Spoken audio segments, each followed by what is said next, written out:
At times, church can be difficult for all of us, no matter how long we've been attending. Years ago, I went to church with a man named Brother Pierce. He'd been a member his whole life, faithfully attended each Sunday with his family, was always willing to accept a calling.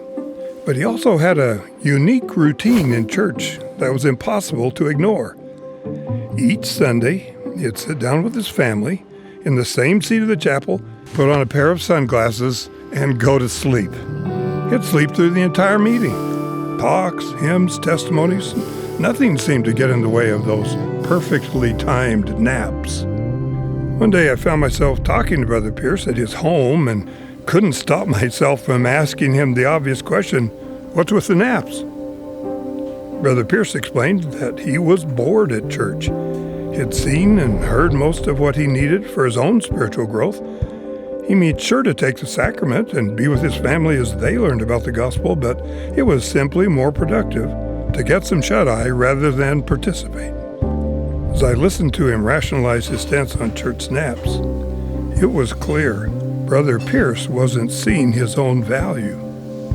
Before I could stop myself, I blurted out, "What would happen if you went to church and instead of trying to get something, you tried to give something to someone else? Find someone who looks uncomfortable or new or struggling in the gospel and use your experience to help."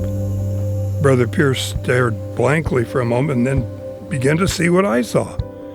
A 40-year veteran of the church with decades of spiritual experiences and a strong testimony of Jesus Christ, who was hiding all of it so he could rest his eyes. Brother Pierce was willing to give it a try. He later told me that the next week he walked in with his family as usual, sat down in the same seat, and began to put on his sunglasses. But this time he stopped, sat up, and slowly began to look around.